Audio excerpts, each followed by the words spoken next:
Yeah. So in general, this guy is trying to tell me where to go, which I would not allow him to tell me where to go. However, today what we have on Short Shift Review today is a Mercedes E53 AMG. Beauty of a car. And you're going to have the time of your life, aren't you, Manyenga? If you say so. So AMG. It's getting to my head now. You're calling this an EMG. It's an AMG E53. Lovely car. Gives you about 364 kilowatts worth of power. About 5. Hey, that's enough. That's enough. I've got Tafanswa here who's going to tell us exactly what it does. Can I just finish? You don't have the right to talk about Mercedes. But Tafanswa here, marketing guy from Zimogo, he's going to tell us exactly what the AMG E53. You're about to call it AMG again. In fact, what is AMG? Well, it's an abbreviation, of course. It comes down to the initials of people, so the company, abbreviation of the city, the vehicles, or where the first factory, or where the first workshop/factory was. So it's cumulated to those 3 letters that are now synonymous with performance and synonymous with performance cars, specifically for Mercedes-Benz. How's about you guys continue this conversation later on? Okay? What conversation later this on?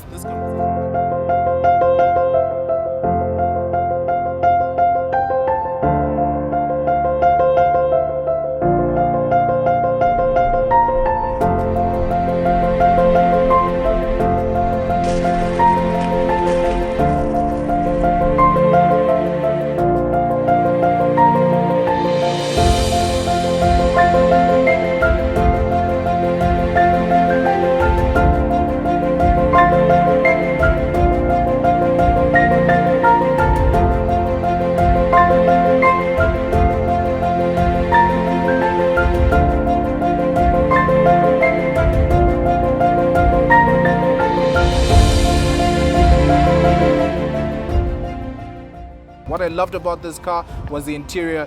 It's quality. It's Mercedes. Come on, it's going to be quality. I think the only thing that I did not like were the air vents in there. They should do something about the air vents. The stitching was magnifique. Soft touch materials. Even the plastics really felt like they were quality plastics.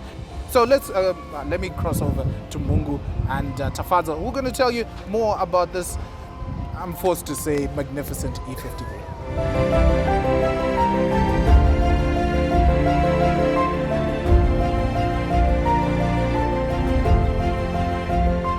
Tell us about the E53. The E53 is a performance sedan. It sits right between luxury and executive and performance. So imagine someone who's a very high-powered individual, an executive as we like to call them, who still demands a bit of power and performance in their daily drive. The E53 AMG model sits right where that person wants to be. It still provides a lot of luxury, a lot of comfort, but it gives you the surety and the German power whenever you demand it, to give you a nice smooth drive very quickly on the roads whenever you demand power. Right, so it's a top range. It's a top range Mercedes. Correct. And it's turbo-formatic. How does that enhance its power? Well, so the vehicle, it does have, like you rightfully said, that formatic for all 4 wheels have drive, and it also has a mild hybrid technology. Now, not in the sense that most people think that it will provide economy at driving. Obviously, when someone says hybrid, we're automatically go to basically what the type of hybrids that we're seeing on the streets. Which is all fuel-minded to provide for better efficiency and, of course, lessen your reliability on fossil fuel burning, which is. But Mercedes doesn't have to do that because it's already efficient and it's already better than every other car. Exactly. So what does it use for? But in a performance vehicle now, the opposite is true. There's unfortunately no fuel economy in a car like this. Everything in this vehicle is geared towards performance and giving you power output, which means unfortunately you will visit the fuel pump, well, a little bit more than normal. If you're buying an E53, you can afford fuel. Well, fuel efficiency. However, it is quite efficient. That is correct. Very efficient. But of course, like I said, the idea behind the vehicle itself is that it's geared towards performance. So of course, the fuel efficiency factor is maybe a conversation that is further down the list. Exactly. But the electronic component to the motor now, it actually is used to enhance power and fill in what is normally called turbo lag to enhance and give as much power at the lower revs or lower speeds and enhance how that performance comes out to the driver.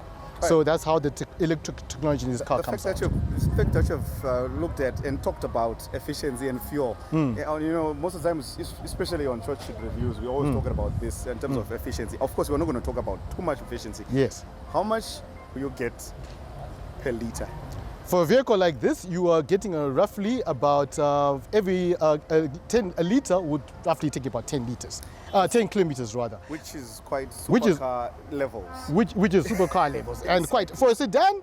Sounds low when you're looking at it from that standpoint, but very good in terms of what it is. I know a guy, Manyenga, he actually gets 9 from his Honda Fit. So at the end of the day, quite good. Something's wrong with your car. If an E53 V6 is giving you 10, that's a problem. Something's going wrong. Right. So, but then the other features on this lovely vehicle, we're talking about the fact that it's an AMG. I mean, most people just like to throw around the words AMG. What makes an AMG Mercedes different from the normal Mercedes? So the AMG badge comes with quite a lot of history behind it. AMG essentially is an abbreviation that comes from the founders of the company that do the tuning company, the city where the cars or where the first factory was actually made, and that combination comes into AMG, those words that have become very popular in these vehicles.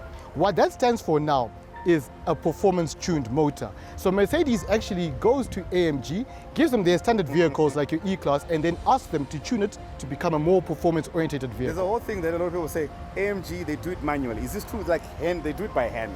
Well, that comes down to the motor, that the engine is built normally by one person, and there is a signature. By one person usually is in charge with them. Every single AMG is one person. There is someone, it might be a series of people, but one person signs off at the end of the day to say that the quality has been assured by that person to meet a certain criteria. So that is that seal of approval that gives the car the AMG badge and its worthiness in that. All right, now talk about after service. What are some of the after services? Is Zimoco? Yes. You then offer to the market? No, if we offer a car, we must be able to service it. Exactly. There's no good giving you a car that's going to cause you problems afterwards. So we provide full service support, parts, and of course tuning, repair, and so forth. Most people don't know we actually have a body repair center, which we hope you never visit, but in the unfortunate event of an accident, and you do need to bring your car back to its original condition, Zimoco is able to help. So that talks strongly of our after That's sales. another thing as well that people have to look at when it comes to service. Now, how much would you need per year? Because that's something that internationally is important when you're buying a car, knowing how much you need to, it will cost you to service per year. How much it will cost you to run it. Right. How much would it cost for somebody to run an E53? Very, very good question. Cost does come to it. Even at the high-end vehicles, cost is a big factor. Exactly. Very good thing about us at the moment, we're actually running a service promotion across the Mercedes-Benz range. Not just new vehicles, even older vehicles as well. Most people think that to maintain a Mercedes-Benz is quite expensive. You'll be very surprised. An E53 like this will actually be a very modest, reasonable cost. Let's talk about the E-Class at a basic. A minor service will cost you around $260, which is something people won't think will cost that. And a major service will cost you roughly about $600. Most people don't think that. With the AMG line, because it's performance. How many times do you have to do a major service? Well, we recommend an oil change across any car, be it whichever range. For example, we do sell Havals in our range, Mitsubishi in our range. We recommend an oil change at least once every 6 months. Typical car, such as the AMG, is not driven very far. So we find people coming in for service twice or at very least once a year. So it's a car that won't run a lot. How much does it cost? The E53 AMG model will cost $178,000. Vehicles are available from our bonded warehouse, and we're quite happy to talk more with any customer who has any questions, and we can give them some feedback about color options and maybe some options they can put on top of the vehicle as well. On the ground and available right now.